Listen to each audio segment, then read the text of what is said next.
자, 이걸 먼저 확실히 해둘게요. 오늘 이야기는 뭐 환경 보호를 하지 말자 이런 게 절대 아닙니다.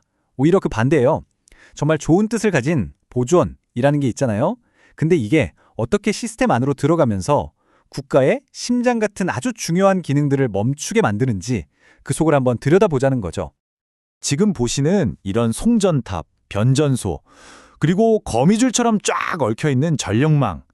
이게 그냥 편하게 살자고 만드는 시설이나 그냥 개발 사업이라고 생각하면 좀 곤란해요. 이건 말 그대로 국가의 혈관이고 심장이고 내 국가 안보 그 자체라고 할 수 있습니다. 그런데 말이죠. 이렇게 거대한 국가 시스템이 정말 때로는 아주 작은 발견 하나 때문에 그냥 올스톱 될 수가 있어요. 무슨 말이냐고요? 예를 들면 한창 공사 중인 현장에서 법으로 보호받는 동물이 한 마리 딱 발견되는 순간 그 거대한 국가 계획 전체가 멈춰설 수 있다는 얘기입니다. 아니, 어떻게 그럴 수 있을까요? 이 거대한 국가 인프라가 어떻게 생물 하나에 발목이 잡히는 걸까요? 근데 그 달은요, 그 생물 자체에 있는 게 아니에요. 바로 우리가 만들어 놓은 시스템 안에 숨어 있습니다. 자, 지금부터 저랑 같이 그 시스템이 어떻게 돌아가는지 한번 파헤쳐 보시죠. 자, 그럼 첫 번째 이야기부터 시작해 볼까요? 바로 국가의 필수 기능입니다. 부제는 단순한 개발 그 이상. 우리가 흔히 인프라라고 부르는 것들 있잖아요.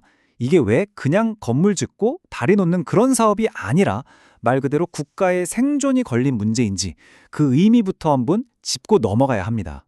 전기를 만들어서 전국으로 보내는 이 송전망, 그리고 우리 경제의 심장이라고 할 수 있는 산업단지, 또 국방의 핵심인 군사시설까지 이 중에 뭐 하나라도 멈춘다고 생각해 보세요.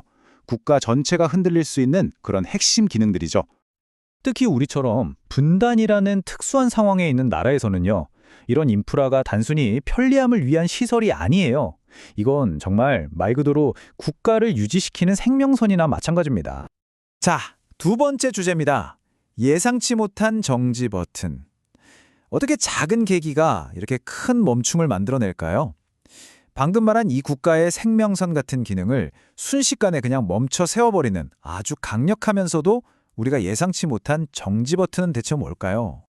바로 이런 것들입니다. 도롱뇽, 금개구리, 아니면 갯벌에 사는 희귀 생물들, 혹은 공사를 하다가 우연히 발견된 오래된 문화재.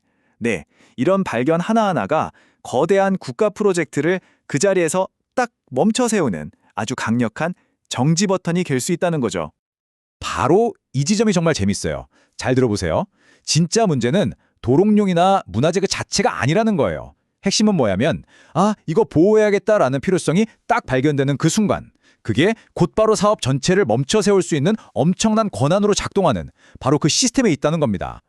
세 번째로 넘어가죠. 절차적 순환의 내부. 왜 반복하는 것만으로도 모든 게 멈출까요? 이 시스템의 가장 교묘한 점은요. 누가 딱 나서서 안 돼! 라고 거절하지 않아도 모든 걸 멈출 수 있다는 거예요. 지금부터 이 프로젝트를 무한 루프에 가둬버리는 절차적 순환이라는 함정을 한번 들여다보겠습니다. 이 절차적 순환이라는 게 뭐냐면요. 쉽게 말해서 명확하게 반대나 거부 같은 결정을 내리는 게 아니에요. 그냥 계속해서 심의하고 검토하는 그 절차만 반복하는 거예요. 근데 그것만으로도 사실상 프로젝트를 멈추게 만드는 거죠. 자, 이 흐름도 한번 같이 따라가 볼까요? 보세요. 맨 처음에 국가적으로 이거 꼭 필요하다 하고 사업이 시작됩니다. 순조롭죠? 그런데 현장에서 갑자기 보호종 같은 게 딱 발견돼요. 그럼 어떻게 될까요? 사업은 그 즉시 자동으로 그냥 멈춰버립니다. 그리고 바로 이 순간부터 끝이 보이지 않는 위원의 심의라는 묘비우스의 띠에 갇히는 거예요. 어떻게 다시 시작해야 하는지 명확한 길이 없으니까 그냥 심의하고 또 검토하고 이 절차만 하염없이 반복되는 거죠. 바로 이겁니다. 이게 핵심이에요. 누군가 책임지고 이 사업은 안 됩니다 라고 도장을 찍을 필요가 전혀 없는 거예요. 그냥 결정을 안 내리고 계속 절차만 반복하는 것, 그것만으로도 모든 걸 멈추는 효과가 나타나는 거죠. 그럼 네 번째, 이 지연의 진짜 비용은 뭘까요? 단순한 절차에서 시작해서 완전한 마비로 이어지는 과정입니다. 이 끝없는 절차의 반복이 그냥 시간만 끄는 게 아니거든요. 실제로 어떤 비용을 만들어내고 어떤 결과를 낳는지 그 대차대조표를 한번 살펴보겠습니다. 이 시스템이 얼마나 불균형한지 한번 보세요. 프로젝트를 멈추는 힘은요, 계기 하나만 있으면 아주 즉각적이고 결정적으로 작동해요. 힘이 한 곳에 집중되어 있죠. 하지만 다시 시작하는 힘은요, 언제 끝날지도 모르고 수많은 위원회를 거쳐야 하고 책임지는 사람도 애매해요. 힘이 완전히 분산돼 버린 거죠.